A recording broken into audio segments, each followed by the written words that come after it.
This is the Lansing Sports Network Spartan Tailgate Show, presented by Price Right RV, with the Dean of Sports, Tim Staudt, and Steve Goff. Now, from the Duckett Brothers Distributing Studios, this is the Lansing Sports Network Spartan Tailgate Show.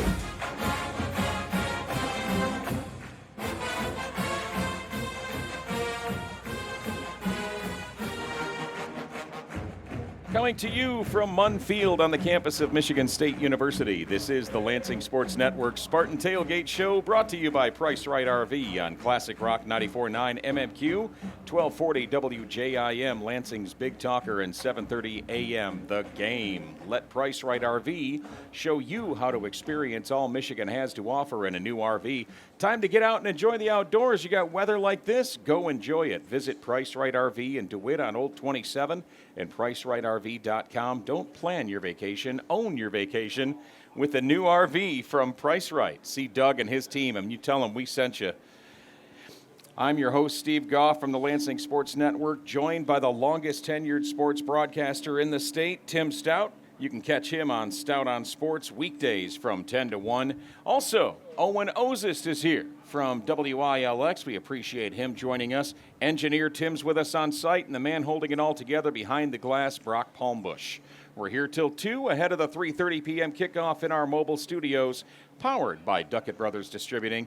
They never drop the ball. And Owen, you're pinch hitting today for what we have is usually the rose between two thorns. Miss Alexandra Jaiwook is on the IL this week, and we miss you, buddy. Come back soon, maybe next week. And if not, Owen's going to be back. We're going to drag him back in. Okay. Why am I wearing 4 layers of clothing and he's got a T-shirt Because it's on? beautiful outside. You see the arms on this guy? Look at the arms on Owen Oszust. It's like 62 degrees. I know the sun's not really out, but I think it's a beautiful day for some Michigan State football. Is he underdressed or am I overdressed? Yes, I think and you're yes. overdressed. Yeah. I've got 4 layers on. Like Steve is like probably the middle of yes, probably long the sleeve perfect amount of tee. layers. I don't think I'll freeze to death. Just trying to stay warm and cozy, and it's a beautiful day. You're right, Owen. It's a beautiful day for football. It's perfect weather. Like, how this is cold would it amazing. have had to been before you put just a long sleeve T-shirt on? 50. 50? Again, I say, would you look at the arms? The guy looks like he could go and suit up this afternoon. Ready, They might need you. If they need some, if they got some injuries, Well, I'm I ready. don't spend a lot of time looking at his arms. But look at them. They're over here taking up space on the table. I mean, Jeez, oh, Pete. Whatever floats your boat. I'm just saying. That doesn't do it for me. The guy looks like he's ready to suit up and go play linebacker for the Spartans. I can't speak for everyone, but Listen. I noticed he was wearing a T-shirt on a day, November 15th. Call me crazy, but You I, are. But I'm Well, telling you, it's we'll an, call it's you a an lot of unusually things today. warm day name for me the November last 15th. time the final home game on any season in the history of Spartan Stadium, the temperature was 62 degrees. You would know better than I. It's probably Never. never because, well, you got to also remember they're going to Ford Field for their, in quotes, final home game. Well, which yeah, is a it's like neutral site. But 75. Well, that's why I phrased it, the final game in Right. Spartan Stadium. Right. When do you remember that it was 62 So, yeah, it's a little bit degrees? different than it usually is. But, yeah, I mean, it's a great day, and, I'm going to enjoy this weather. That's all I'll say, because it's going to drop to, 30s tomorrow? It's gonna Whatever get cold. turns you on. In the I know 40s. One Yep. thing is, if you got to study for an exam today, come on over here because you'll have plenty of peace and quiet. Well, listen, and that brings up a good point. As we look at FanFest here on Munn Field, Tim, I mean, it's not as busy as it's been a couple, but that's because there's not as many vendors, because typically they don't do FanFest this late in the season, but you know what? There's some great folks here. Our friends at Ohana, for example, one of our sponsors, they're here. They got the bounce house over here. Well, in all honesty, we weren't sure in September we would be here for the final game. That was going to be weather-related for a variety of reasons, but weather-related, here we are. Here we are. And we're 3-6 after week number 10 in a season where luck Don't look at me. I didn't play one game. luck and finishes have been in short order as MSU continues to get to the scoreboard, but just can't seem to finish strong. And this past game was interesting. And there's been a lot of talk around and on the air. I've heard on your show this week on Staudt on Sports, Tim, and I've heard Owen talking about it on your show and such. It was interesting. Alessio Milivojevic got the start. Aiden Childs didn't need to contribute, and all the backup quarterback did was throw for over 300 yards and a touchdown. Elijah Tautoliver, RB number 2, stepped up for an injured Mekhi Frazier, rushed for 100 and a quarter. 3 Spartan receivers had big play catches of more than 75 yards, which is something that you said they needed to do. in the game. So, Tim, start us off with your thoughts on what you saw last Saturday. Well, it's what I saw last night. Minnesota played a good team last night and absolutely got run out of the stadium, okay? They've played 4 road games, and they haven't come close in any of them. And the game at Minneapolis, frankly, I think Michigan State's right next door to Minnesota in terms of talent. The difference is Minnesota, well, they both started 3-0, and they both, although Minnesota lost to California by 2 touchdowns, 2-1. But their schedule hasn't been what Michigan State's schedule has. So the game there 2 weeks ago was a game that was going to go down to the last mistake, the last break, the last official's call, the last whatever it was, and it went Minnesota's way. But I don't think there's much of a difference between the teams. But I thought, okay, let's see Minnesota play at Oregon. Let's see how you do at Oregon, because Minnesota got annihilated in Iowa, Ohio State, and last night it was 42-13. I mean, the point I'm making is I think that helps you understand why Michigan State has not won a game in the Big Ten, because they couldn't beat one of the weaker teams. Yeah. I mean, Minnesota, they lived down to their offense again last night, and they scored once, got a couple field goals, and Oregon just simply did what it had to do right out of the chute, and then touched, because Oregon's 9-1 and playing for something. Sure. So today, who knows, right? Who knows today? Well, Owen, as you watched the Spartans take on Minnesota, were you hopeful even for a moment that our beloved squad would prevail? I think it was certainly possible. I was encouraged by Alessio Milivojevic. Who knows who's going to start today? That has not been determined. Jonathan Smith said we're probably going to see both quarterbacks at some point. Got to give Michigan State a lot of credit going on the road, having to battle it out all the way to the end and went to overtime, kind of a gritty kind of finish. I was not encouraged by the first half because I thought the offensive line struggled. Yeah. But I think they kind of figured a couple of things out. Tim brought up the point earlier in the week on his show. If Aiden Childs was in the game, maybe he would have avoided a couple more sacks. But I think it's important either way, no matter who the quarterback is, that he's getting enough time to throw the football. Yeah. And that also can set up the run as well. I think if your offensive line, I know that they're banged up, can give you a little bit more time in the pocket. It can open more things up because this Penn State team has the potential to get to the quarterback, and that's going to be a big thing for Michigan State. Well, today. and I think we've seen all season, when you've had Childs into play, a lot of times he doesn't give his offensive line a chance to set up. He's running around immediately when he gets the ball, and that's okay. He's an athlete. But I think the difference between he and Alessio is Alessio likes to stay in the pocket he's and more would of a rather throw. pocket passer, right? Yeah. He wouldn't have got sacked nearly 7 times. Now, I don't know if he'd have thrown for 300 yards, but I don't think Childs has taken a stupid pill. He completed 20 straight passes at against Indiana. Indiana's better than Minnesota. Now, could he do that consistently? That's his issue. His issue is his consistency. So if he played today, would he play like he did, in some of the tough games like UCLA, or would he play like he did at Indiana? I don't know, and they don't know. Do you think it's a good idea for Coach Smith to make it a quarterback battle each week to week this late in the season? I think he's just trying to figure out any way he can to win a game. And he'd play you if he thought you could win a game. I got a pretty good arm. He'd play you if he thought he could win today and win these. Owen disagrees, and understandably so.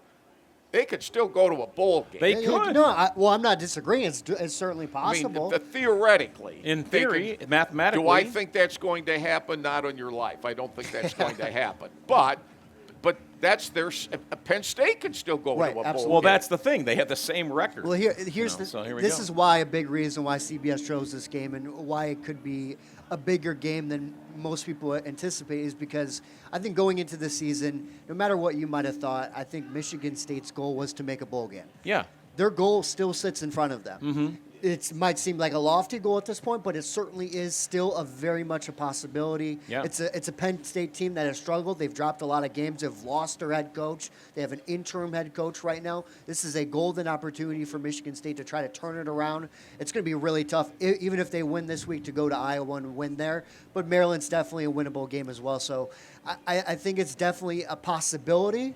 But we'll see what happens today. I mean, the narrative would be completely different around here if they win the last 3 games. Absolutely. The narrative's going to change if they win the last. Boy, one thing about Jonathan, man, he kept the team together, and look how they finished strong. That's going to be the narrative. To your point, back to the quarterbacks, I think it's important. Like, each quarterback has a different type of play style. I don't think it's like Smith favoring one more than the other, but like Tim said, you just want to win right now. And they each have a different type of style. Yeah. Maybe you can use that on different plays throughout the game. Maybe sort of what Michigan did in 2021, which we saw it didn't work out the greatest, but Cade McNamara and J.J. McCarthy switching in and out. Maybe they do something like that today. Get creative. They could have I'm happy with couple that. of plays with both of them on the field at the same time. That right there, Tim, is what I was going to say. Why not let them play?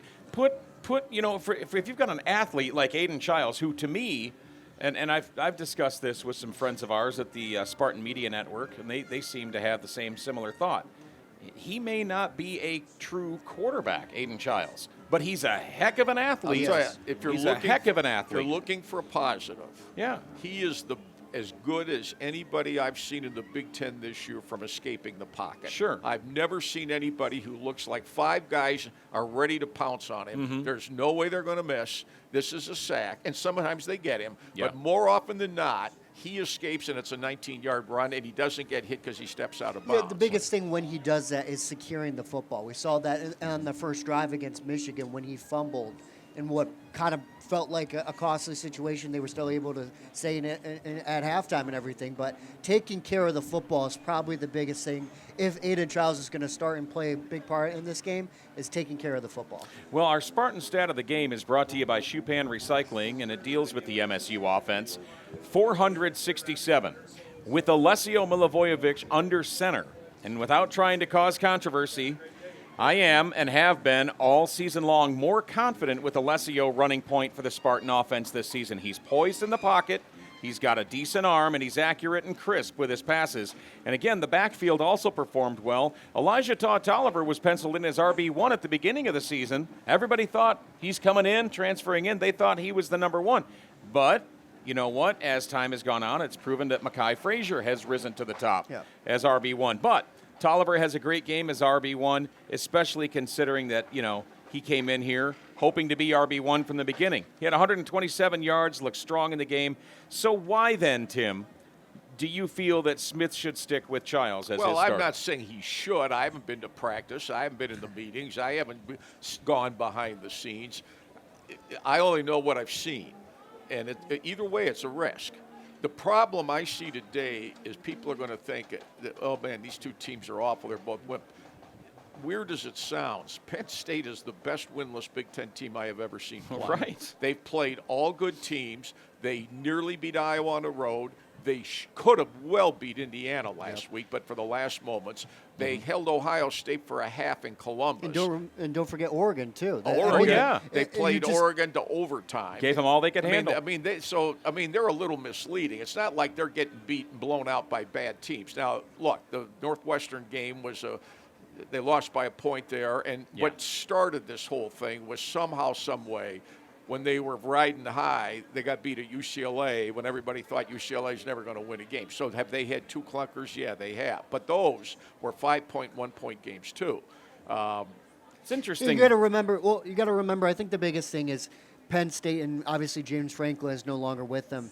He recruited at a high level, got a lot of good transfer portal players going into the season. There's a reason why they were one of the best ranked teams going into the year. They have a lot of really good athletes now. Some of them have gotten banged up, but you got to remember they still have some good players. They just have not been able to put it together. Not only that, now they've adjusted to the loss of the quarterback. This kid's played 3 or 4 games. He's played against all good teams. Right. When they started the year, the NFL draft combine showed them with about 9 or 10 guys. I mean, when's the last time you saw a winless Big Ten team in November go on the road and they're a touchdown favorite? They're a touchdown favorite.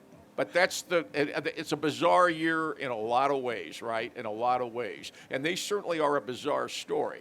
I agree with the premise that this is the who cares bowl. The team that cares the most today is one of them's going to leave here with a win. True. One of them. Who wants it most? Well, no, I would say play like you have nothing to lose. Honestly, like because you everything really don't. that you have in the book right now that you haven't used, use it today. What do you have to lose right now? Play fake like punts, you have nothing fake to lose. Field goals. Yeah, absolutely. Go for it on 4th and 100. Flea flickers, whatever you have written up in the Alessio on the field as the quarterback, Aiden out there on the absolutely. slot. Let's Try go. go. I get the sense that the Penn State players like their coaching staff and this interim coach, and they feel bad for the guy because they haven't won a game for him yet. Yeah. Now, I thought if they would have beat Indiana, would they have come in here sailing high? Because we just beat the number 2 team in the country. Right. Or are they going to come in here and say, look who we can play with. We're good enough. We can win today. Or another letdown. What are we playing for? I mean, you can ask that of any team at this point who hasn't won a game in a league, and these two haven't. Well, that is your Spartan stat of the game, presented by Schupan Recycling. As leaders in metal and plastic processing at Schupan, the commitment to a better world goes beyond recycling. Time to get you rolling with the Spartan Tailgate Show traffic and weather report in just a few, brought to you by Feldman Chevrolet. You're listening to the Lansing Sports Network Spartan Tailgate Show, presented by Price Right RV, live on Classic Rock 94.9 MMQ, 1240 WJIM, Lansing's Big Talker, 7:30 a.m. The Game. Back. More after this.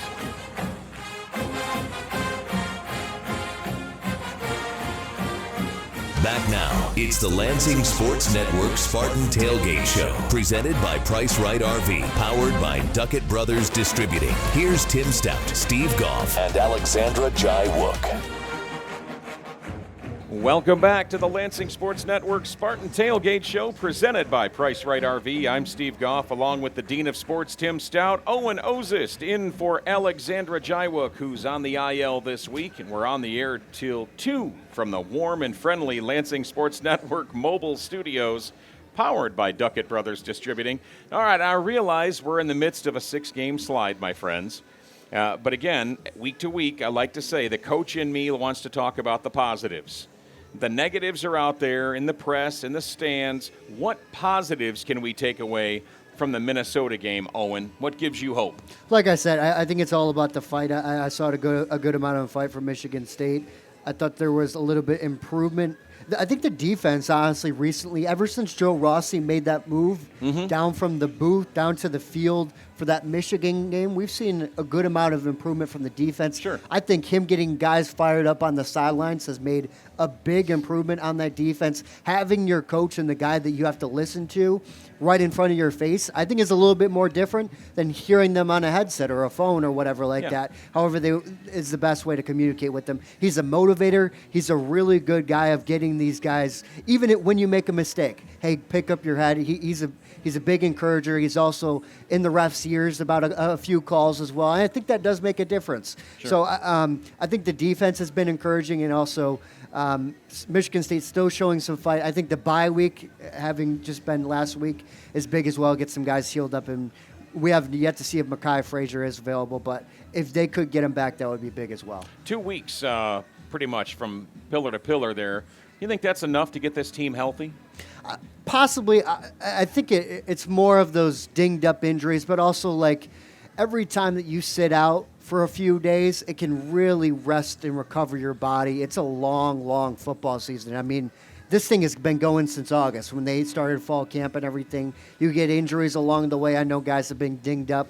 I think it's really important, and you can anytime you can get a week off from just playing some football and rest and recover, and also look at the film and take a step back can really be beneficial for a team. Tim, what are your thoughts? Some positives, some things to take away from last week at Minnesota. Well, I've never understood at any level of football, if you have coordinators, for the most part, why they're not on the sideline to begin with, all right? I mean, I get it in the NFL. It's a little bit different there, and they can talk in their helmets and all that. Clearly, they needed some kind of a change around the way their defense was responding. So let's try this. We have nothing to lose. And he is, a fiery type of guy, and I think there's upside to that. I mean, I think, your players reflect how their coaches behave and talk and act. That's why there's so many assistant coaches, and a lot of these guys talk about, quote unquote, their position coach. So, I think I think they're playing for him as well as they can. I mean, I don't think Minnesota's not America's. I mean, DeWitt's got a better offense than Minnesota's got. 600 plus yards last night, baby. But that's an upside. And then I'm big on experience. So Milivojevic, I mean, he now's got a game under his belt. He did it on the road, and he had some success. So it's not like he's going to be brand new if he comes in today on CBS. He's now, he's been in the action now. He's been in combat, right? I think the problem in a lot of ways with this team this year, in my opinion, is simple. You got to get better players for the teams that you played. Now, they were right there with Minnesota. You play that game over again, State, maybe they win by a touch. I mean, they played 10 times. Would they each win 5? If one of them won more, I think it'd be State, to be honest with you. Yeah. But they play once, and it didn't work out their way. Yeah. So do you think, Tim, and this is, again, a subjective question, but and you mentioned DeWitt, and I know that you like to razz Rob Zimmerman about the number of assistant coaches he's got and stuff like that. Do you feel like football in general, even at the high school level, the college level, it's just become too specialized? I just think in athletic competition, from the Olympics to the NFL on down to T-ball, how good are the athletes that are in the competition? That doesn't always hold true purely like that. But when I watch Michigan State play at times, I think the problem they have here is these guys right here just simply aren't good enough for who they are playing, okay? They were good enough. I mean, I watched Western Michigan the other night. Western Michigan 6-4, all right? They're a middle-of-the-pack team, and they struggled winning the other night at home, and yet a winless team in the Big Ten here only beat them or had them down 23 points until the final moments of the game because they had better players. It's in the Solari's got it in the paper, and I think there's something to it. He's talking about 10 years since Michigan State last, got to the Final Four in Dallas and all that. And in those days, you could take everybody had high school players. That's who they had. Okay, now can you coach them up from where they were to where they are now? And that worked for him pretty well, as everybody knows, when he was in his prime. Now, when they didn't recruit as well from 2016 on to the end of his career, well, it reflected in the one loss. Sure. I mean, I just think somehow where this is going to be noteworthy over here is at basketball next year because now they got apparently the #1 recruiting. So we're going to see. He's got guys coming in all the big teams wanted. That's everybody wanted these guys that Izzo just got. I've got about 6 one-liners for him when I see him, too. I want to know how he got it. But nonetheless, okay, so in football, does Michigan State moving forward, are they going to get transfer portal guys or high school recruits that everybody else wants? I don't mean that Western wants, and I don't mean that Toledo wants. I mean that Ohio State wants, Alabama wants, and Michigan wants. And to me, that's the crux of this whole thing. Well, and that's why I think they could have a hard time with Penn State today, because I think Penn State their problem is it just didn't knit well for them. They had other issues off the field. Sure. But they've had a lot of players that the NFL is looking at. And you look at somebody like Tom Izzo, like you just mentioned. This is a guy that's fighting against the way that things are turning into, and he is somehow able to continue developing guys right out of high school and making them better athletes. Well, and you also got to remember, it's tough now with college athletics to keep an athlete out of school for all 4 years. Yeah. I mean, that's the biggest thing is with NIL and the transfer portal, to keep your guys in the building. We've seen that already when Jonathan Smith came in. It was basically a whole brand new team last year. A bunch of new players came in this year as well. Keeping a stable core of leadership and everything to build those guys up like Mark D'Antonio is a little bit different now. And Tom Izzo has done a fantastic job of still doing that at basketball. I think finding that stability in football is key moving forward for this program. Jay Batt said right in the very beginning, Tim, that you go as your football program goes. No question. Obviously. Here, certainly. Do you think as an athletic director, and this is something we could probably ask him later when he stops by, but do you think perhaps he looks at Jonathan Smith and says, look, have a conversation with Izzo, have a conversation with Coach Nightingale, have a conversation with these guys to help build him up a little bit? Well, I think they've done that forever and a day, especially Izzo does that with everybody. If he's back next season, Smith, and frankly, I think Owen's even thinking this is looking more like it could possibly happen. If he comes back next season, you can be certain that in the off season there will be meetings galore, as there would be at any school like Wisconsin or wherever they're struggling, UCLA, Penn State. Okay, what do we have to do moving forward that's going to get this thing turned around, that's going for, like, as Saban used to say, Saban never talked about winning, he talked about success. So I'll use that term that he says to have success moving forward, what's got to happen. And I would think even if Smith stays, you're going to see a number of different significant changes in the program moving. I looked at their schedule. Their schedule next year, they got a tough schedule next year. Yeah, they got to go to Notre Dame, too. You got to remember that. I mean, they got a lot of the toughies right back on the schedule next year, and they got to go to Ann Arbor next year. So, Tim, you've been through, gosh, how many different head coaches since you started covering the Spartans? 432. But you've seen these. This isn't the worst lull you've seen. You've seen worse lulls in the program in terms of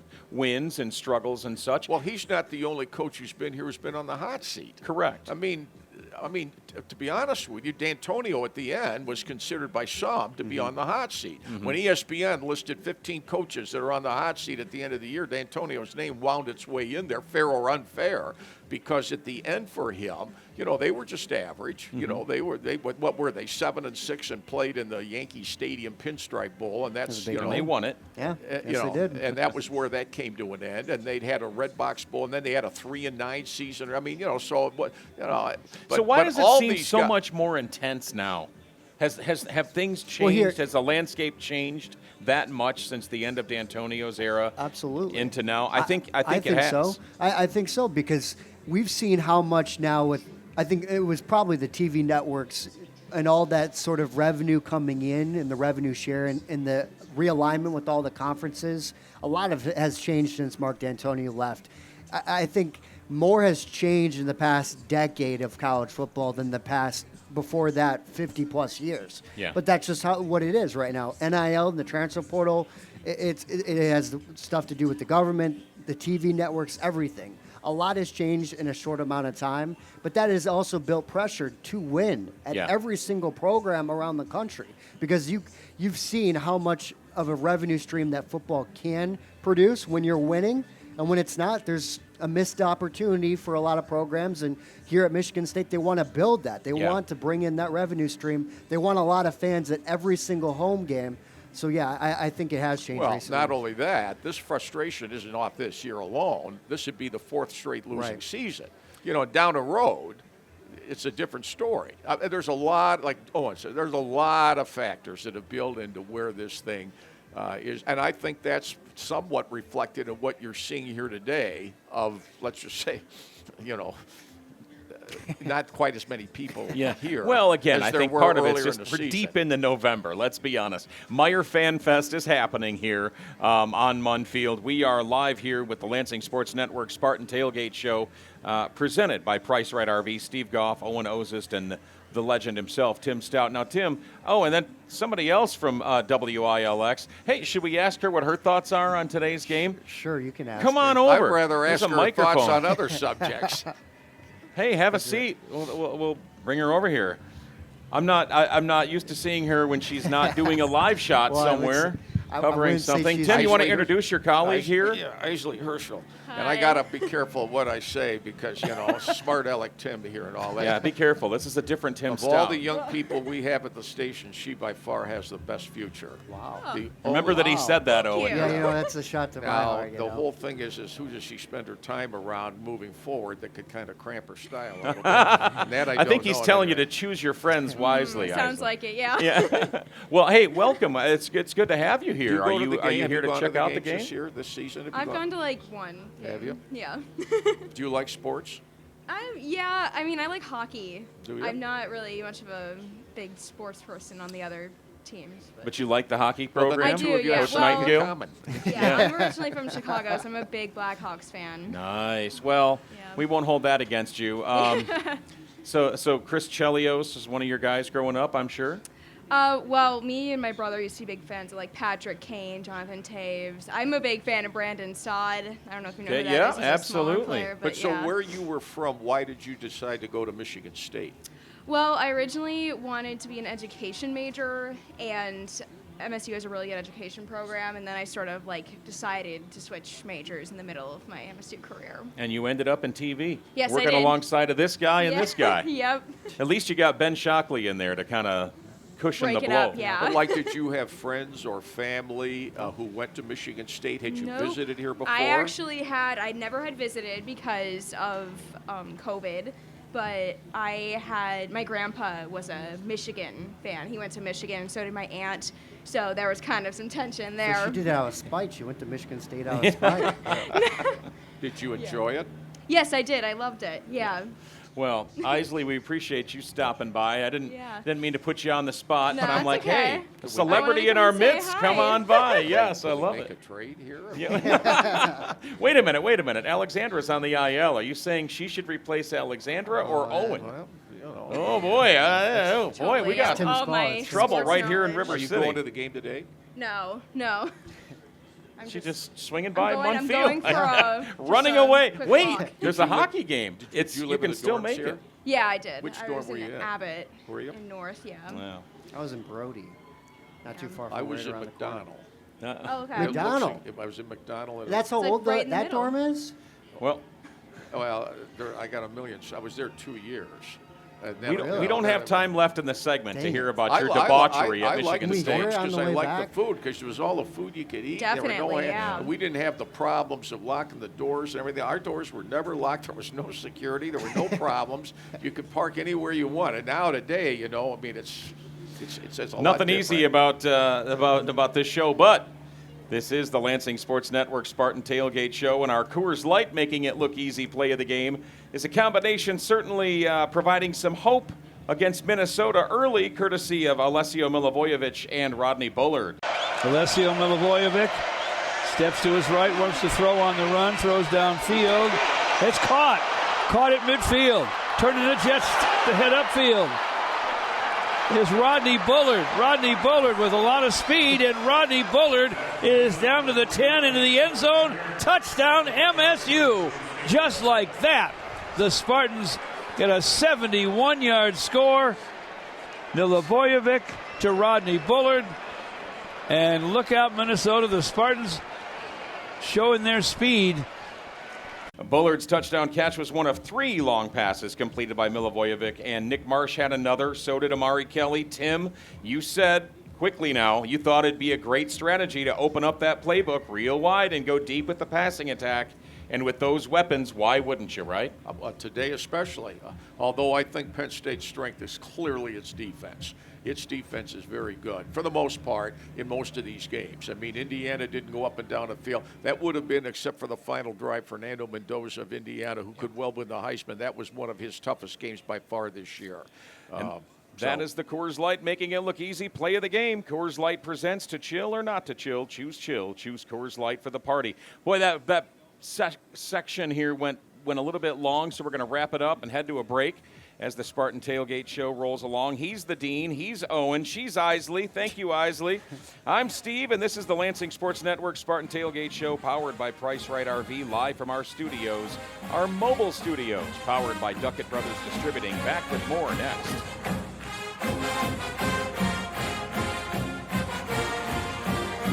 Back now, it's the Lansing Sports Network Spartan Tailgate Show, presented by Price Right RV, powered by Duckett Brothers Distributing. Here's Tim Staudt, Steve Goff, and Alexandra Jai-Wook. Welcome back to the Lansing Sports Network Spartan Tailgate Show, brought to you by Price Right RV on Classic Rock 94.9 MMQ, 1240 WJIM, Lansing's Big Talker, and 7:30 a.m. The Game from our mobile studios, powered by Duckett Brothers Distributing. I'm Steve, he's Tim, and Owen Oszust is here. And we just saw Isley from Channel 10. It's like a family reunion, Tim. I'm telling you. You're just a magnet for these. I should have brought a gift and a card. Go Green. Oh, look at Masunis. I love the jersey. Yeah. Got a Masunis fan out here. Let's hope he grabs some catches today. Maybe a dad? Could be. Are you the dad? Come on over. That's what I thought. Yeah.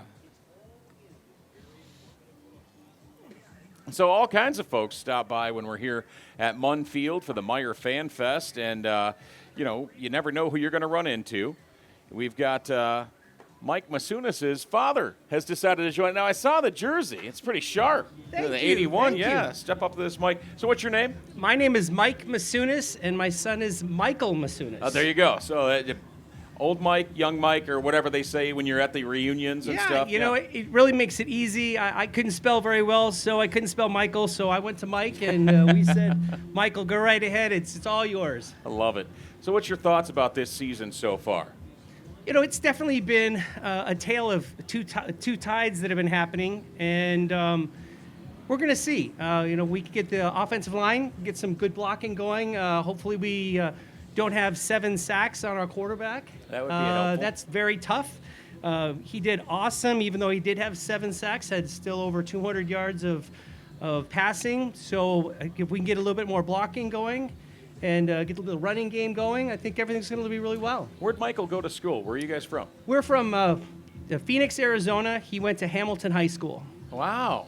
A little bit different temperature-wise, although it's not bad today, but you guys are pretty used to more fun in the sun. How do you end up at Michigan State? Yeah, he ended up at Michigan State because he's a tight end, and if you want to be a tight end and people know who you are, you go to the Big Ten. And we've definitely looked at multiple Big Ten schools. He had a few other offers at Big Ten schools, and we said this was the right place to be. They kept tight ends always on the field, and we've seen it, and we're very happy that he's had the opportunity to show that all the hard work he's done is showing off on the field. So how would he deal with the heat in August preseason high school football practice? You know, that's a great question. It's definitely different where you guys get the winter and it's really, really cold and you don't want to go outside. We get the heat and you don't want to go outside. So thank goodness as long as they're young, they can handle it. I'll gut it out. How cool has it been to see Michael grow every single season? I know he dealt with an injury last year and everything, but to see him rehab and come back and play a big role in everything in this season. I'm really excited that Michael's had this opportunity. He's worked really, really hard. I've been happy to watch his journey of development and working really, really hard, and really never been the kid that everyone thought he was going to be. Mm-hmm. And been happy to see him prove other people indifferent, right, that he can do this, and the journey's been awesome. So you're wearing a Masunas jersey, and under my understanding, with name, image, and likeness, don't you have to pay him to wear that jersey somewhat? Yeah, how does that work out? You get a percentage of the cut? What's going on? Can you please not let him know? I don't have to keep paying my son for other things. I'm waiting for him to start paying me. Have you been to all the games? We have. For the last 4 years. We've definitely traveled around and gone from Phoenix to wherever they are. And again, this has been an awesome journey. We've enjoyed it. It's short, and we're just so happy we've been able to travel around. My wife's awesome at making all these plans. I'm just usually the person that's coming with my wife. That's pretty much what it is. Did he consider Arizona State? It was U of A did offer, but ASU didn't. I think he wanted to get out of Arizona and go to the big schools, and he was either, Big Ten or SEC, and Big Ten is really where tight ends do very, very well. And not only is he doing well on the field, and I just looked this up, 2-time academic All-Big Ten and Big Ten Distinguished Scholar. That's got to make you proud. That is absolutely the most important thing I've seen is my son graduates on December 12th, being here 3.5 years and being able to say he walked away with a degree. And all the thanks to Michigan State for giving him the opportunity to get a degree, which, again, for me, it's probably the most important thing. The sports at some time will end, but he at least has something he can hang his hat on and say, hey, I've got a degree from Michigan State. Does he have a game plan after graduation yet? We were just talking about that. He's actually a really, really, really good race car driver. Wow. So am I. We don't talk about that on the air, Tim Staudt. He really enjoys it. So does he go that route? I don't know, but hopefully he can. He's got actually 2 more years of playing, so we can just keep getting the education of whatever that is, and I think it'll be somewhere in finance. I know that's where my oldest son went to, and that's because I've done it for 30-plus years, and I think he's going to do very, very well. Now, what kind of tickets does he get for parents as a player at Michigan State? Like, what do you get as the parent of a player? And again, each stadium is different, but you really just get entry tickets, and they have seats. If you go to Iowa, you're as far away from the field as possible. Have fun next week. Yeah, thank you. You know what? The people in Iowa were amazing, just awesome. They're just been so grateful when they see us walking around with the jersey. They say thank you very much for coming, and it's been really great. Nice folks. Sounds like Michigan. Yeah, sure does. When we were in Minnesota just last week, we walked around the tailgates there, and the people in the Big Ten have been so awesome. They've been great to just walk around and meet these people. And one guy gave me a pork steak on a stick. Wow. It was awesome. It was like, wow, just great people. They know how Where's to your tailgate. favorite road place that you've been to? I'll say before going to Minnesota, I'll say Iowa fans and Nebraska fans, awesome people, just awesome. Everyone's so great. So thanks for coming. It's awesome to see you. Was it different at Michigan?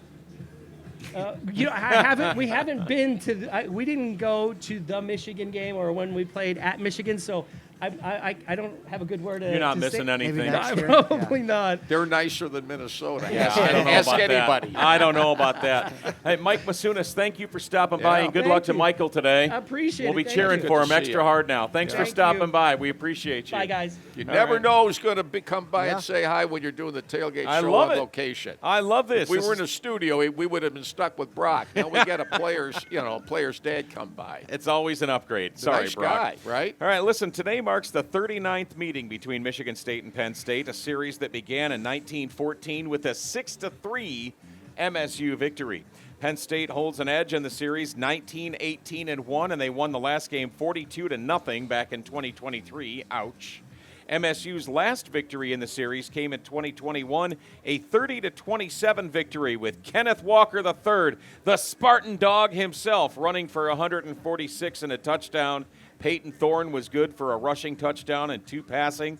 1 to Trey Mosley, who's now the sideline reporter for the Spartan Media Network, and another one to Jaden Reed. All kinds of fun in the snow. That was the snow game. I remember that game. Oh, that was my gosh. sophomore year. It was amazing. Making snow angels. Yeah, and- yeah, it was crazy. I remember Jaden Reed. You were just talking about that touchdown catch he had. I asked him about it after the game. I said, "How did you see it?" He said, "I didn't. I just stuck on my hands." That's how good his hands were. He Oh, was my God. one heck of a wide receiver here. It's fun to see him have success in the NFL, too. Yeah, yeah. Oh, yeah. One game that stands out to me, and there are many, was MSU winning Coach D'Antonio's first Big Ten title. That was November 27th, 2010.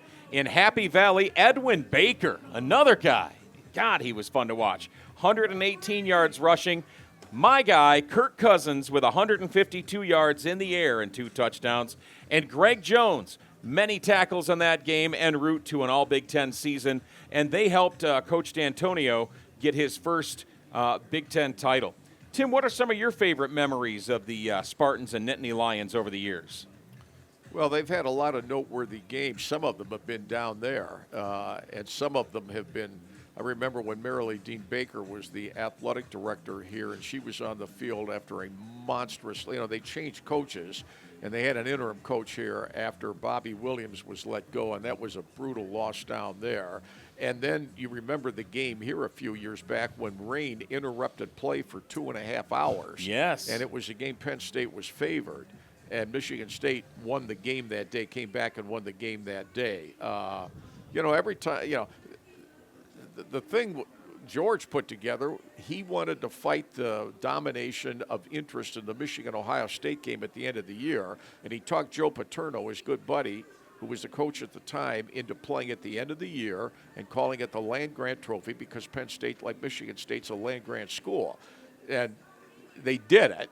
Yeah. But it's not going to catch on necessarily in the same vein that Michigan-Ohio State has done for years and years and years. Right. But nonetheless, I can still remember the day that Penn State was admitted to the Big Ten, that Joe Paterno was flying to every campus to meet everybody, and I got invited to a luncheon with him and George here. And he couldn't have been a nicer guy, and we were allowed to do interviews, so we interviewed him.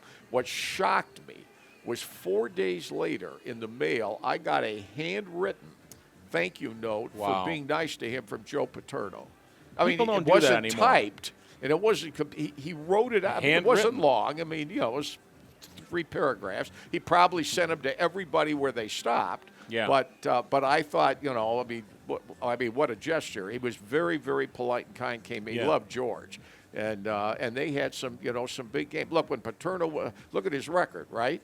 And since he's left, they obviously have had some highs and lows along the way. They got rid of a coach in Franklin who, if you believe ESPN today, ESPN says he is in preliminary talks with Virginia Tech. I thought that's been news for a couple weeks. Well, Owen's debated the credibility of it. I'm just saying. Until he signed. They're talking about it on College Game Day. I think it's. We'll see what happens. We'll see what happens. Anything he has yet to make a decision, is what he it was sounds at the Old Dominion game, on the sidelines the other night, because his assistant for years is the head coach at Old Dominion. Franklin's got nothing to do, so he went ahead then, and he was on the sidelines of the game. Now, whether he ends up there or somewhere else, remains to be seen. So we'll have to see. I got a memory for you. Okay, quickly. It was October 13th, 2018, when Michigan State took down number 8 Penn State. Brian Lewerke threw a 25-yard touchdown pass to Felton Davis. Yes. With 19 seconds left, MSU won 21-17. Felton Davis just owned Penn State. 8 catches for 100 yards, 2 touchdowns in that game. So he was fun to watch, That was too. a fun memory. This is the Lansing Sports Network Spartan Tailgate Show, presented by Price Right RV on Classic Rock 94.9 MMQ, 1240 WJIM, Lansing's Big Talker, and 7:30 a.m. The Game. Kickoff takes place at 3:30. We're here till 2. Back to kick off hour number 2 of the show from the Lansing Sports Network mobile studios, powered by Duckett Brothers Distributing. Owen Oszust, Tim Staudt, Steve Goff. More next.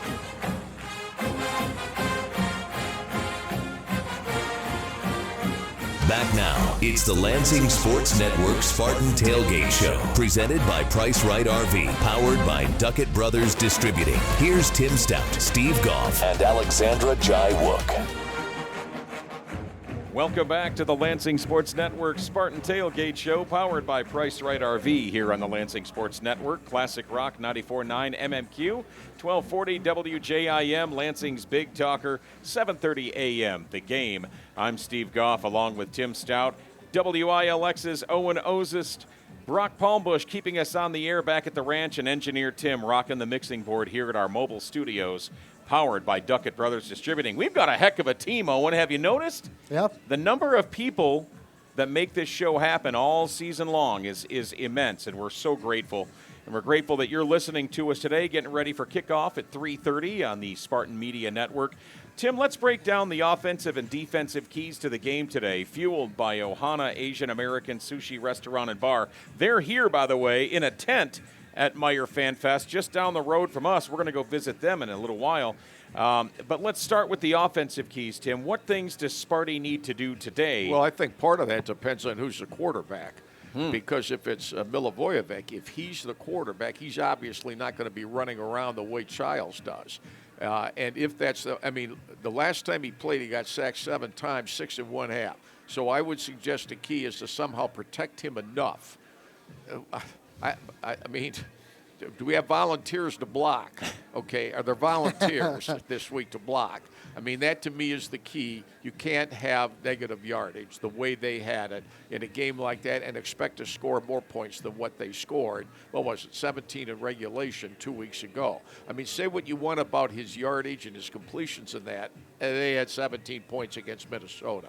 But a lot of that was because it's been an issue the entire year, which goes without saying. The best teams have the best offensive lines, and somehow, some way, I mean, I don't know how much they're going to run the ball. Everybody says, well, I got to run the ball better. Well, they haven't done it. And today they are playing a team that's got some very good defensive players. But if nothing else, can you avoid negative yardage is what I would say. With Childs, if he throws the ball, can he throw it with somewhat the same accuracy that he did at Indiana? And that was when he threw it short. He didn't throw it long. Because when he goes downfield, like anybody else, his accuracy gets off a bit. But against Indiana, those 20 straight completions, those were shorter passes, and they did.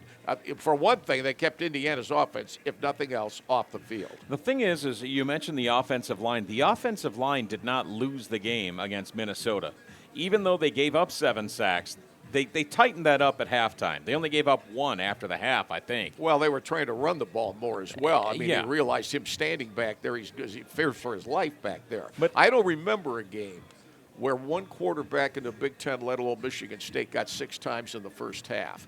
But I think they got away from that in the second half from putting him in harm's way because they weren't playing from behind either. So they didn't have to drop him back there. They could do, they had big runs in that game. They had a couple of big runs in that game, and they got the lead finally. So he doesn't have to stand back there throwing it. I'm going to guess he'll start just because I have to guess, and he's the last guy. If he does start, believe me, Penn State's going after him. Yeah. Well, I'm sure that's true. But again, I'm going to say it was a lack of discipline, really, that lost the game for the Spartans last week. Would you agree? Yeah, I mean, there was a couple play calls also on third down. The one by I forget which yardage they were on, but it was in the red zone, third down, Milivojevic. They tried to run it with them, and they got stopped immediately. Then they missed a short field goal. Yes, they scored after that, but that was a big possession you could go back to and look at and say, had you gotten that first down, had you had a big play and not try to go conservative, right? That maybe that changes the way of the game. I think for that UCLA game, they tried going out on fourth down in their own territory and got shut down. I think you got to be more careful about those sorts of things. Conversions on third down are big for Michigan State, as Tim brought up. Getting pressure to the quarterback is what you can expect from Penn State. We'll see which quarterback's in there, but I think it's important to get the run game going because if they can't, it's probably going to be another long day. On the other side of the ball, what does Sparty need to do to take control of the matchup on the defensive side of the ball, Tim? Defensive keys. Well, can you get some takeaways? I mean, they haven't had very many takeaways the entire year. And takeaways to me, look, look at those high school games you guys have seen the last few weeks, how takeaways have determined not only the winner, but it's a blowout game because of takeaways. I think somehow, some way, Michigan State might try something new today. You got a backup quarterback for Penn State. Now, he's getting better. But it's going to be windy today, okay? The ball's going to blow around a bit because the ball blow your way. Can you get a take, whether it's a fumble? Here's one you'll like.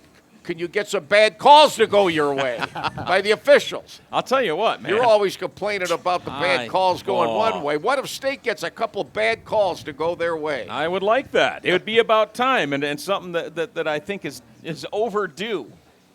Well, I think the biggest thing, you brought up Ethan Grunkemeyer, and I think he has gotten better every single week, but he does make mistakes. We've already seen it in the first few games. He's thrown more interceptions than he has touchdowns.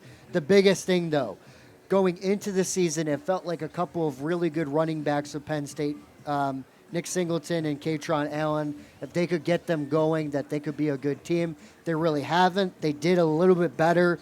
Singleton had 2 touchdowns against Indiana, but Katron Allen only 19 carries for 48 yards. If you can slow down Penn State's run game, you could be in business. But if you're not, then it's going to be a long day. And they're going to try to run the ball. Right. Believe me, they're going to try to run the ball. Those are your keys to the game, fueled by Ohana Asian American Sushi Restaurant and Bar. This is the Lansing Sports Network Spartan Tailgate Show. Tim Staudt, Owen Oszust, myself, Steve Goff, and you. And don't forget, our friends at Playa Bowls are this season's proud sponsor of our drive of the game. And while we're hanging around and talking about it, not many choices from this past week, but I kind of felt that this quick touchdown drive for MSU was pretty well executed and a great way to make use of their second-to-last possession of the second half and kind of what many thought would be the game winner. Spartans are back at their 12-yard line, trying to get in scoring position here in the final couple of minutes of the ball game. Elijah Toliver running off right tackle. He's got some daylight. He's out to the 35. He's at the 40. He's at midfield, angling to the near right sideline. At the 30, at the 20, at the 10, at the 5, and necktie down from behind inside the 5-yard line. Elijah Toliver lit this place up and nearly took it to the house.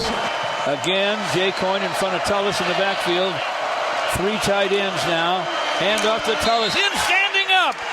And finally hit down once he hits pay dirt. Running off right guard. Touchdown, MSU. The Spartans take the lead with 1:52 to play. Brandon Tullis makes it 16-10 Spartan. Thanks to George Blaha and the Spartan Media Network, 3 plays, 88 yards, 1 minute, 7 seconds. A long run from Elijah Taw-Tolliver, followed by Brandon Tullis, punching it in for a quick touchdown drive. Tim, what were your thoughts on the backfield kind of showing their mettle at that point of the game? Well, they have you mean Michigan State? Yes. Well, they've broken some big runs at times this year. I mean, can they get one today? I mean, can they get can out of nowhere, 2 yards, 1 yard, 2 yard, 3 yards, 55 yards on the same drive? Can you get that? I mean, Michigan has done that with long runs after they've been bottled up running the game. And I think State's got a couple of guys that, that every now and then they broke a couple against Minnesota. Can they break? But I think Penn State's a better defensive team than Minnesota, so it might be tougher. To me, like on third down, can you run the ball on third down and get a first down? Or fourth down, can you run the ball and get a first down if it gets to that? Because that's where they've struggled, where they felt, well, but now we got to start throwing the ball around. Yeah. And I don't know what their longest streak of first downs on any one drive is this year, but there haven't been many where you've gone first down, first down, first down. Sure. They did it at Indiana and kept Indiana's offense off the field. I was impressed with the first half in Indiana. Indiana scored every time they did get the ball, but they only got the ball 3 times in the first half. True. So can you do something like that today? Is that a possibility? Owen, your thoughts? I think, like Tim said, limiting big plays when you're on defense, and then offense, like you said, bringing up that, like in that Michigan game when MSU had the big run from Mekhi Frazier and kind of got things going into halftime. They felt like they had a little bit of momentum going.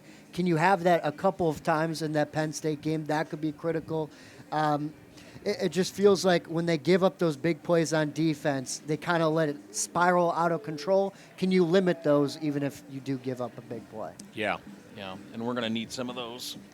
All right, that is our drive of the game presented by Playa Bowls. Grab your friends and dive in to Playa Bowls, where the beach meets the bowl. Time for a timeout and traffic and weather updates courtesy of Feldman Chevrolet as the Lansing Sports Network Spartan Tailgate Show presented by Price Right RV continues live from the warm and friendly confines of the Duckett Brothers Distributing mobile studios on Classic Rock 94.9 MMQ. 7:40 a.m. The Game and Lansing's Big Talker 1240 WJIM. Owen Oszust, Tim Staudt, Steve Goff. Owen, can you stick around for a little bit longer? Yes, I can, yep. He's become a great asset to the show, Tim. You better watch out. Both of our jobs are in peril with this guy. Really? Is that a fact? We'll be back with more after this.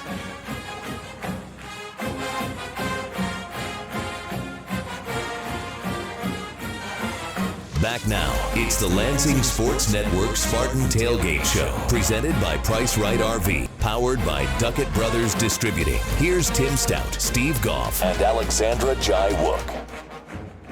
We're back on the Lansing Sports Network Spartan Tailgate Show, powered by Price Right RV from our mobile studios, presented by Duckett Brothers Distributing. I'm Steve Goff. With me is Owen Oszust from WILX and the man, the myth, the legend, Tim Staudt, and a guy who's legendary in his own right, MSU Athletic Director Jay Batt, joining us. Hey, fellas, happy game day. I'm going to tell you, you're here on a world record. I don't remember in 1,000 years of being here, the final home game, the weather's 62 degrees. I'm glad to have brought that with me. I'm happy to help, fellas. Happy to help. I'm not sure in Atlanta it's 62 today. We'll take it. You know what? We will take it. I mean, it usually, you remember the snowball game with Northwestern here some years ago? Oh, yeah. We've only been, Matt can tell, we've only been drenched with snow one time, and Perlis was the coach, and they're throwing snowballs. It was a big hassle. But Michigan State's been pretty lucky in weather. But, Matt, I don't ever remember the last game in Spartan Stadium in 62-degree weather. It's a beautiful day for football. Sure is. Let's go. Hey, before we get into the football game today, how about a shout-out to hockey and women's soccer? Yeah, for sure. We fortunate enough to be at the soccer game last night, and Jeff's done an incredible job with that team. They've continued to get better throughout the year. I've been really proud of the way that team has grown. We've got a really young team, and Jeff's done a great job with them, continue to grow, and great win last night. We'll be back Thursday, Saturday, hopefully, into Martin Stadium. Really excited about that. Great crowd. Really proud of that crowd. And then our hockey program, we were talking earlier, Adam's got a great club, and he's done an incredible job with that program. We're really set for something special this year. Really learning to really appreciate the quality of hockey and heck of an atmosphere in Munn. Kristen Kelsey. Oh, sorry, No, Jim. no, go Kristen ahead. Kelsey. My gosh, that woman has done incredible things for the volleyball program. Yeah. She's a bundle of energy. Oh, yes, she is. My goodness. You can absorb some of that and bottle it up. We'd both be rich men right now. Indeed. And tough loss last night against Wisconsin, but progress continues to be made on the volleyball court. The team is fighting their tail off, and she's doing a great job. So, Jay, with your background from Georgia Tech and Alabama, those schools they don't have 25 varsity sports as there are here, right? Right. Is that an adjustment for you having to deal with 25 varsity sports in the same school? Maybe a little bit, but I think a lot of it just comes down to making sure we spend time on each and every one of them and, try to be as present as we can with all of them. I would imagine you've spent time with all the coaches. They all want something. I know how the world works. We all need more of this, that, and everything else. And now you're just getting into winter. So I told Jay when I came in, I said the problem with Izzo is knowing him so long, I'm ready to give him 8 one-liners on the incredible recruiting year they have had, right? Yeah. And now they get to go play in New York on Tuesday night, and that's a big national game. And basketball, or whatever problems there are with any of the other sports, basketball just keeps hanging in there, right? As we've said before, Coach Izzo is a treasure, and he continues to be and set the standard for Spartan athletics across the board. He, I think this year's recruiting class is a testament to the way in which he's continued to work and be the genuine, authentic leader that he is. And I'll tell you, I'll just say it's a proof that a lot of the values, relationships, and work that still go into recruiting matter. And certainly we've evolved our infrastructure to support those recruiting efforts.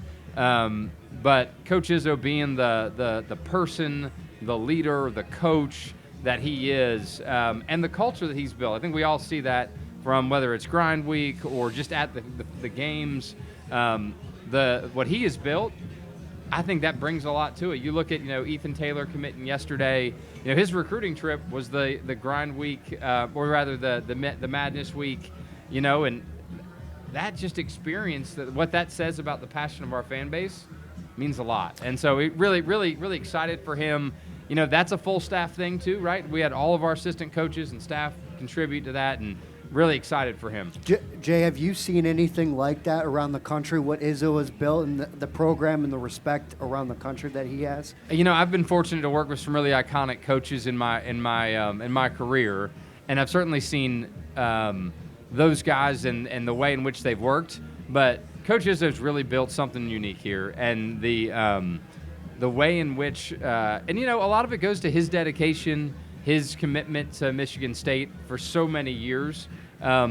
He means so much to the school, and it's reflected by just how much our fans, really contribute back to him and to the program. I mean, I hopefully you guys were there, but that Arkansas game, guys, that was an amazing atmosphere inside of Breslin. Crazy. And loud and intense. And, Coach was speaking at something the other day, and he said that Coach Cal remarked to him, I can see why you stayed. And he said after the game, he said, I can really see why you stayed. And it is really a special environment. To that end, Coach Cal, it seems like, first of all, you don't get much higher in the echelon of coaches in college basketball than Coach Cal. I thought it was amazing that one of the very first things he talked about was the culture that Coach Izzo brought here, and he had great things to say. The coach the other night, after the loss, first thing he said was, Coach Izzo is one of a kind. When I lost my job at Nebraska, yeah, Coach Izzo was the first one to call and reach out. It seems like Coach Izzo is very good at, kind of building people up and presenting that positive attitude. He's tremendous. And, he's done it at such a high level for so long, and he's been through ups and downs and all those sorts of things to the point where, he's really great about that. And, when we were having let's just say a spirited debate in the media about some of the changes around the eligibility, we'll say, the last couple of weeks in basketball players, someone commented that Tom Izzo is the conscience of college basketball, and I think there couldn't be that's really true. He continues to represent so much of what's good and right about about athletics and college basketball that, I think it means a lot to folks when he's, there for them in, times, et cetera. So, Jay, before you go, is there anything that has surprised you the most about this football season? And toward that end, is there anything, message, whatever you'd like to pass on today to the Michigan State audience who has supported Michigan State football over yeah, the year? Listen, I mean, I'd first and foremost a thank you to all of our fans that have been here this whole season, right? Hopefully some of the little things we've done around game days have been improvements. I'd say on the game day operations front, we're still working at it, right? There's still improvement we can do, but hopefully they've seen steps forward.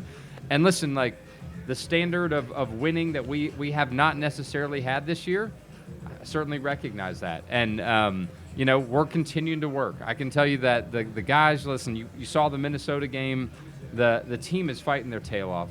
Jonathan, the staff, continues to fight, continues to work, and certainly understand some of the frustration that folks have had, and certainly sent my way in kind messages and lovely notes they passed on. But at the end of the day, that passion is what sets this fan base apart, and I appreciate it more than everybody knows. And we're going to continue to work at it. Listen, that standard of winning and the standard of excellence that is Spartan athletics, that's not going to waver. How we get to it, we're on it. Right. Athletic Director Jay Batt, it's always a pleasure, sir. Thanks for stopping by. Jay. Thanks, Good to guys. see Good to see you. Happy Enjoy game the day. game today. Yep. Yeah. Go green. Go white. Thank you, Mr. Larson, for bringing Thanks. him by. Thanks, Jay. Thank you, Jay Batt. That's always great to talk to. He's outstanding. He's doing great things, Tim, and I really do feel like the energy he brings is going to help. Well, when he says he gets notes from the public, I'll bet he does. I'll bet he does, as does Mr. Larson. I there. wanted to, Let's talk real quick. On behalf of everybody on radio, I'd like to thank all of you for stopping, for staying in touch with us. Oh, you know how it goes, Tim, over the years. Hey, some other big games that have already been played. Last night, Minnesota took on Oregon. What were your thoughts on that game?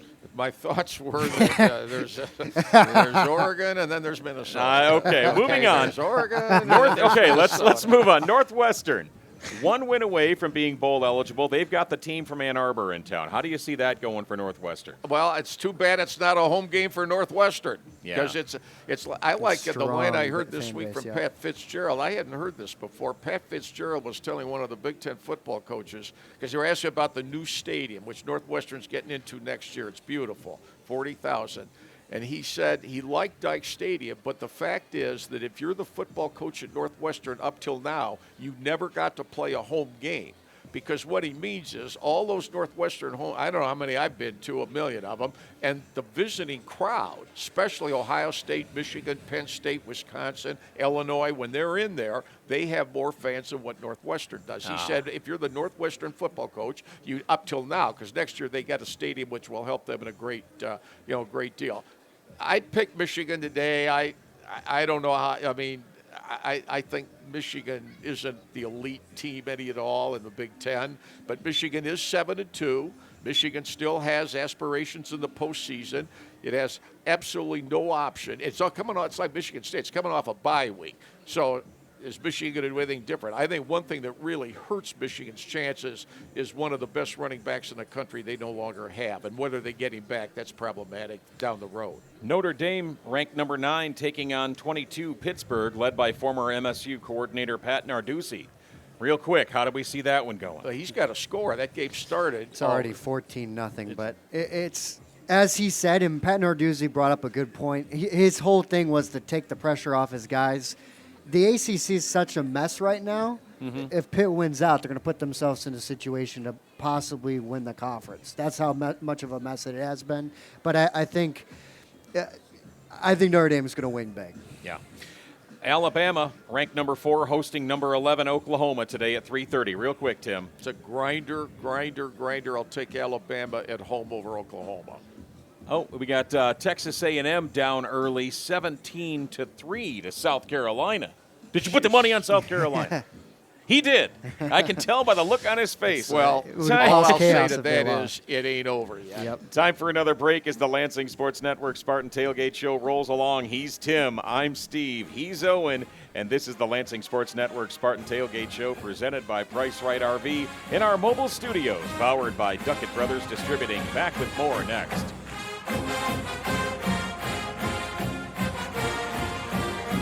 Back now, it's the Lansing Sports Network Spartan Tailgate Show, presented by Price Right RV, powered by Duckett Brothers Distributing. Here's Tim Staudt, Steve Goff, and Alexandra Jai Wook.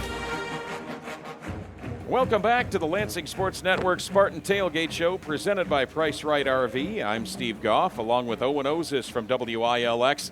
What would you call him, your mentor? Unk? I don't know about that. What do you kids, is he Unk? Unk? Is that an Unk? I don't know how I that don't know goes. about that, And but Tim sure. Staudt on the air with you till 2 at the Lansing Sports Network mobile studios, powered by Duckett Brothers Distributing. I'm Steve Goff, and we are live at Meyer Fan Fest on Munn Field, directly across from Spartan Stadium. And look at this. This is what, stick with us, kid, and you'll get to see all these famous people stop by. President Kevin Guskiewicz stopped by.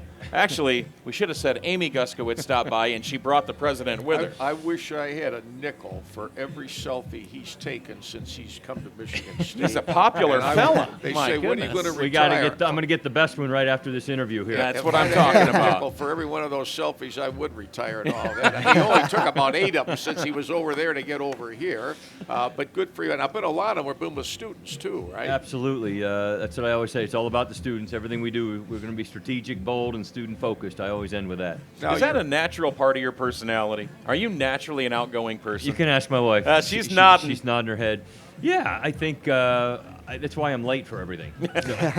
My assistant, she has the toughest job on campus, is trying to get me from point A to point B because I'm always stopping and engaging with people. So sometimes she sends me out with a baseball cap pulled down low and sunglasses to go incognito. That's what Tim does. That's how Tim Staudt Yeah. shows up to every tailgate show. I mean, you should have seen how I got over here today. I have to thank the East Lansing police, believe me. So your outfit today, does that reflect back on Veterans Day earlier this It does, week? yeah. We're the team. You'll see the team will be wearing some military style gear today, uniforms and colors, and so we wanted to honor our veterans and all those who serve this great country, and so we're.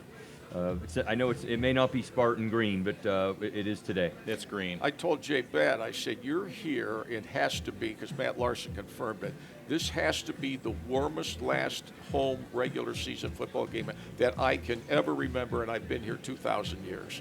It's amazing to me. We were going to do this show in a studio, and then we looked at it, and we said, if we're going to talk with these guys, we're going to have to be over here. Now I got 4 layers on. Well, but Steve, that's part of my contract. When they hired me to come up here from North Carolina, part of the deal was that I'd bring some of the sunshine and the mid 60s to 70s degree weather in mid to late November. How am I doing? You honored your contract. Thank you. It's been terrific. So, Kevin, I asked Jay Batt this. I said, everybody knows it's been a tough season and all that good stuff. But a lot of people have supported the program. They're out here today and all that. Do you have a message at all in any way, shape, or form for Michigan State's loyal people who love football, love all the sports here? Yeah, I mean, I got up this morning and looked out the front window of Cole's house, our house there right in the heart of campus, and the tailgating tents were going up. And I know everybody's disappointed. I mean, it's not the season we had hoped for, but Spartans stand strong together. We had Coach Smith to the house last evening for a little event with some of our alums and donors, and I admired him. I sent him a note afterwards and thanked him. I said, you got a lot of grit. You acknowledge, hey, we're going to keep fighting hard, keep our chins up. It's not what we had hoped for, but that's what I'd ask of our fan base. The same thing. We're going to keep. That's what Michiganders do. We're a lot of grit. Aside from being Michiganders, we know he comes from out west. Here's a question I've had for weeks is, there's got to be something that you and Jay see in Jonathan Smith that maybe the public doesn't see. Because Coach Smith is so quiet. He's such a mild-mannered fella. What is there about Coach Smith that you can tell us that maybe folks don't know?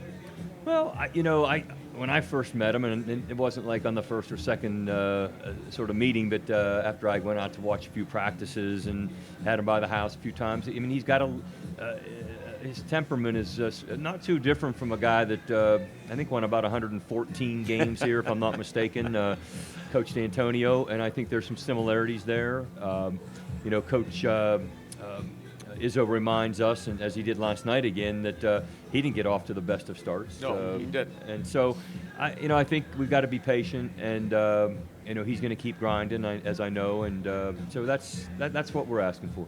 Kevin, the government shutdown ended this week. When the government was shut down, did that affect Michigan State? And with it open, does that affect Michigan State?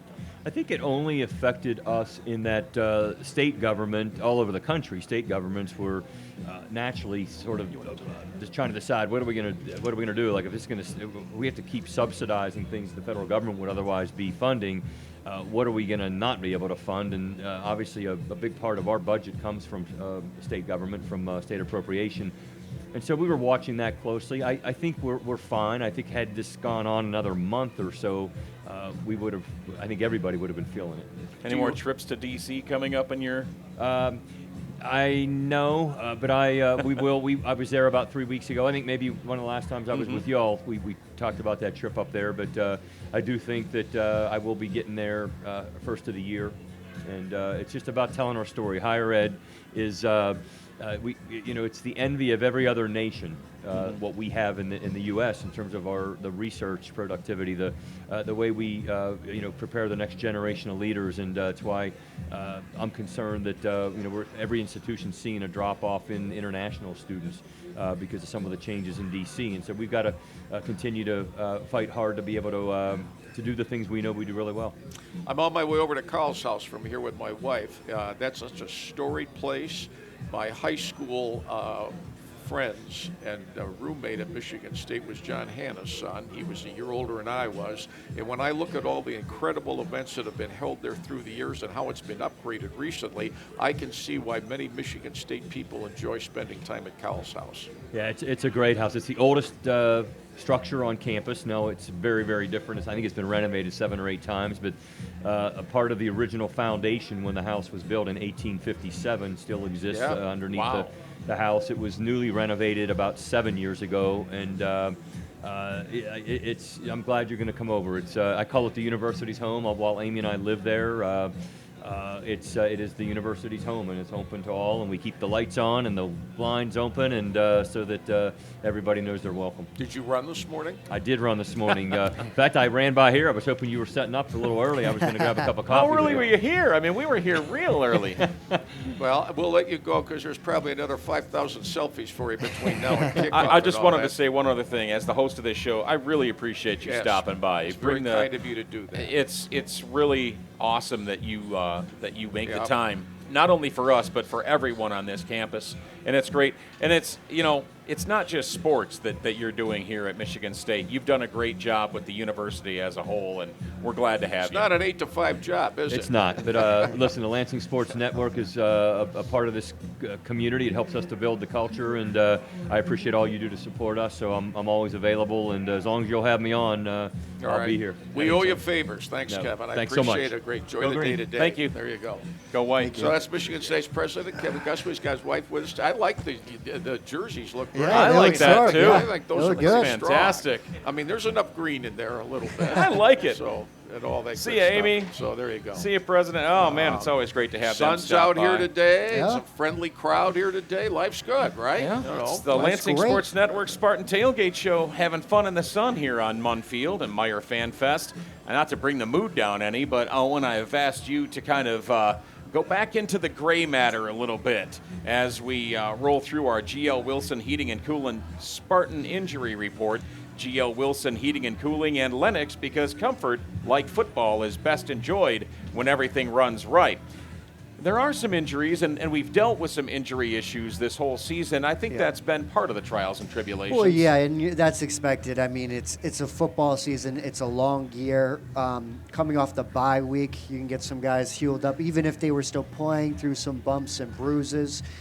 We don't have the official injury report yet, but I think the big thing is to see, can Makai Frazier go? That's going to be a big thing for Michigan State. RB1, can you get the run game going? Krishan McCray, he's been pretty solid as wide receiver 3 for Michigan State this season. Stanton Ramil, he's been in and out of the lineup for Michigan State. Maybe the bye week healed them up a little bit. But we'll have to see. I think those are the big key guys. If you can get them back and they can be playing at a higher level, that Michigan State could be in business. How do you feel the Michigan State backfield matches up with the D-line for Penn State? they do have some dogs on that Penn State defensive line. If they can get to the quarterback and shut down the run, it's going to be trouble. The inconsistency with the Michigan State's offensive line does raise some concerns for me. Like, if they're going to play more like you brought up that second half of against Minnesota, then it might be a better game. But if you can't have performances like that first half, way too many sacks, if you can shut them down, then you might be in business. But we'll see who's at quarterback. A lot of question marks going into Maybe there's today's an game. upset of the window over here today. Oh. Wisconsin and Indiana are almost at halftime, and it's 7-7. Oh. And South Carolina's increased its lead at Texas A&M to 20-3. Michigan finally scored, but it's early second quarter. Michigan leads Northwestern 7-0. But for what Wisconsin's been through, and what Indiana's in, this is Indiana's senior day, and it's 7-7. Yeah. I don't know if Wisconsin's ever going to score again. But Indiana now, boy number 2, they've had 2 tough games here right in a row. I don't know how this is going to play out, but they're tied with Wisconsin late first half. What do you think it says to have the number 1 and number 2 teams in the country in the Big Ten?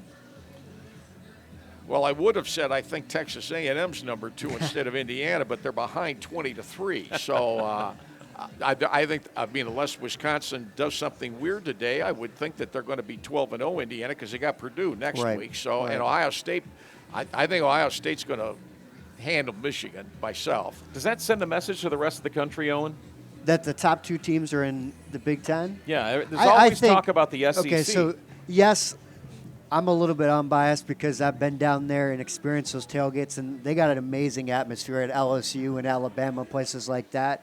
I think I will say I think the SEC is deeper, but the top teams in the Big Ten are better. So whatever you want to make with that, you can. But I think there's a deeper schedule every single week in the Big Ten. But when those top dogs go at it in the Big Ten championship game, presumably between Ohio State and Indiana, unless Michigan pulls off another great upset, we'll have to see. But time for another break as the Lansing Sports Network Spartan Tailgate Show rolls along. He's Tim, I'm Steve, he's Owen, and this is the Lansing Sports Network Spartan Tailgate Show presented by Price Right RV in our mobile studios, powered by Duckett Brothers Distributing. Back with more to wrap it up on Classic Rock 94.9 MMQ, 1240 WJIM, Lansing's Big Talker, and 7:30 a.m. The Game.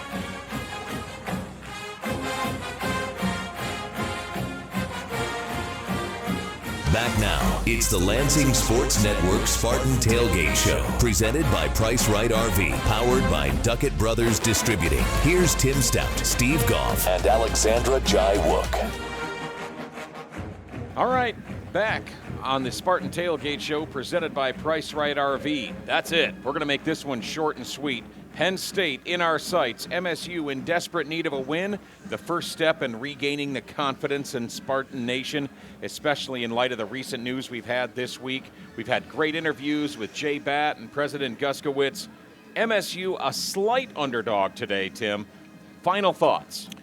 Well, I think it'll be probably a good game. You got 2 teams that are anxious to win. One of them's going to leave here today with feeling a lot better, and the other one's going to continue a heck of a lot of frustration. There's no question about it, but there's still a quarter of the season to play. It's a winnable game for both of them, right? Like you say, Penn State's a touchdown favorite, but that means it could go either way. It appears to me that there's going to be some empty seats today, just simply because you look at the number of people around here, what we've seen earlier in the year. But the weather's not going to affect it, I would think, other than there's going to be some wind in the stadium today. We'll see how that plays out. I think the team that gets off to a really good start in this thing and gets something going with some momentum in the first quarter's got a chance to pull this out and win it. I'd pick Penn State 27-20. There are others who think they could blow this thing open if they get off to a good start. So, I mean, where Michigan State is emotionally and all that, I guess we'll find out through the game today. You had your You Pick 'em yesterday on your show. Go Green! Woo! You see that guy? Look at that. That's my man Lance from DeWitt. And how about them Panthers, too? Yeah. All right. Well, he's humble about it. He is. Hey, hey, you got to love the DeWitt Panthers. I mean, let's give him some pub. I'm sorry they were held to 70 last night. I mean, I hope he's getting over it. Hey, listen, our colleague Owen Oszust thinks that the Panthers have a pretty decent shot against De La Salle. I'd rather see him play over here today against these two. All right, Owen, your thoughts on today's game here at Michigan State? I think the mentality has to be you come into this game. Obviously, like I said, you still have all your goals in front of you of making a bowl game. But it has to come down to today. Play like you have nothing to lose. Leave it all out on the table. This is it right here. If you want to make a bowl game, show it right now on a big spot on CBS for a Michigan State crowd that really wants to see their team win. Everything that you got in the playbook, lay it out there. You got nothing to lose. Get the run game going. We'll see who plays at quarterback, but we'll see. Score? I'm gonna predict Penn State to win 38-13. 38. After all that glowing review, that's Mr. what the Doom and mindset Gloom needs to over be. here. Well, no, he set that up. He said that's what you got to do. Yeah, if that's going to what be the you mentality, gotta then do. sure. But that doesn't mean they're going to do it. Here's me going to be the homer then. 24-21 MSU today. Wow. Yeah, I think Michigan State gets fired up. I think that they're ready to make a turn and finish strong. That's one of the mantras that I used with the teams I coached. I remember when State played the 85 Bears and he picked State by 3 touchdowns. Yeah, I was going to say, how many times have you picked against Michigan State I this picked year? against them twice this year. Okay. So I'm not always – you tried to corner me on that. I don't always pick MSU. I'm a realist. But I wouldn't pick Michigan State if I didn't think there was a legitimate chance to win. And let's be honest. Well, they could. Yeah, Every absolutely. game They they've do have a lost this chance. year, They they could. could have been in. Sure. And they could have won. They a few could win different today. plays. I That's mean, right. Are you going to let the mistakes spiral out of control, or are you That's going to exactly keep them right. contained? There's a lot of factors in this thing, and Penn State still has some dogs on their team, even though they've been banged up, bruised, these and are two lost their coach as well. inconsistent teams. They've played well at times, and then they've struggled at times. We're gonna see what how we're it going to goes. see today was what we're going to see today. So there you go. And that's a wrap for the Lansing Sports Network Spartan Tailgate Show presented by Price Right RV. Lots to soak in. Almost time for kickoff. Thanks to my co-host, the host of Staudt on Sports, Tim Staudt. Also WILX's Owen Oszust. Brock Palmbush rocking the ones and twos behind the glass, and engineer Tim doing great work with us on site here on our social media coverage. Look for Lansing Sports Network content on Facebook, YouTube, X, and more. Give us a follow. Also shouting out our other co-host, Alexandra Jaiwa, currently on the IL, hoping to be back next week. And if not, and if so, the more the merrier. We'd love to have Owen come back and join us too. Join us next Saturday as we get you ready for Iowa on the road with another edition of the Lansing Sports Network Tailgate Show presented by Price Right RV. Thanks to our sponsors today, Price Right RV, Coors Light, Feldman Chevrolet, Duckett Brothers Distributing, Chupan Recycling, GL Wilson Heating and Cooling, Ohana Sushi and Bar, Michigan Graphics and Signs, Playa Bowls, Blue Sky Painting, Carpet Studio Flooring America, AC Hotels by Marriott, Tailgaters Duncan and Sunoco, Uptown Cheapskate, Chandler's Top Shelf, Jersey Mike's in Okemos, Lansing Brewing Company, Harrison Roadhouse, The Nut House, and Beggar's Banquet. And now stay tuned on the Lansing Sports Network. Classic Rock 94.9 MMQ, 1240 WJIM, Lansing's Big Talker 2 for the Spartan Media Network's pregame coverage of MSU on Senior Day at Spartan Stadium. They'll take you all the way up to kickoff at 3:30 with Will Tiemann on the sidelines, Dalton Shetler in the studio, and the legend George Blaha and the man Jehu Kulkrick in the booth. And until next time, for everybody at the Lansing Sports Network, Spartan Tailgate Show presented by Price Right RV. Thanks for a wonderful season. Go Green.